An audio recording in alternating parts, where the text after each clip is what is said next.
Hi hello friends, அஸ்ஸலாமு அலைக்கும். Welcome back to my channel. எல்லோரும் எப்படி இருக்கீங்க? அல்ஹம்துலில்லாஹ் நாங்களும் சூப்பராக இருக்கோம். இன்றைக்கி ஒரு சூப்பரான ரெசிபியோடு தான் வந்திருக்கோம். என்ன அப்படின்னு பார்த்தீங்கன்னா, வல்லாரக்கீரை சட்னி தான். ஸோ இது வாங்க எப்படி செய்யலான்னு பார்க்கலாம். இது குழந்தைங்களுக்கு எல்லாமே ஞாபக சக்தி அதிகமாக தரும். அது போக நிறைய ஹெல்த் பெனிஃபிட்டும் இருக்குது. ஸோ இது எப்படி செய்யலான்னு பார்க்கலாம் வாங்க. ஃபஸ்ட்டு வந்து ஒரு 3 டீஸ்பூன் ஆயில் ஆட் பண்ணிக்கிறேன். ஆயில் ஹீட் ஆன உடனே 1 டீஸ்பூன் கடலைப்பருப்பு, 1 டீஸ்பூன் உளுந்தப்பருப்பு, அரை டீஸ்பூன் சீரகம், அரை டீஸ்பூன் வர கொத்தமல்லி.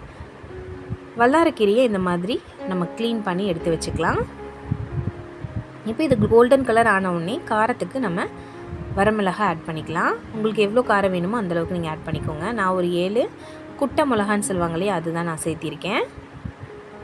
இதோட ஒரு 3 டீஸ்பூன் வந்து நிலக்கடலை சேர்த்திக்கோங்க.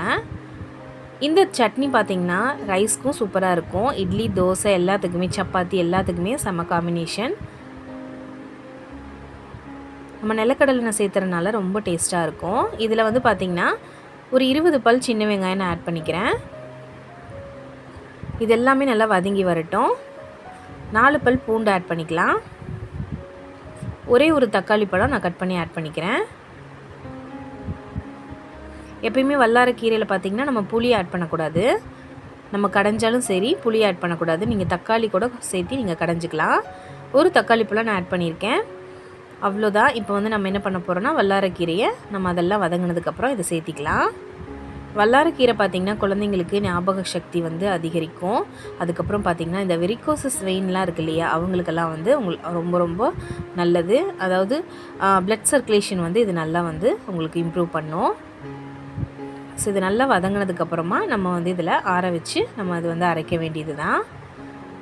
கீரை நல்லா வதங்கிருட்டு. இதோட வல்லாரக்கீரை கடையிறதை விட இந்த மாதிரி துவையல் மாதிரி சட்னி மாதிரி செஞ்சு சாப்பிட்டிங்கன்னா உங்களுக்கு ரொம்ப டேஸ்ட்டாகவும் இருக்கும்.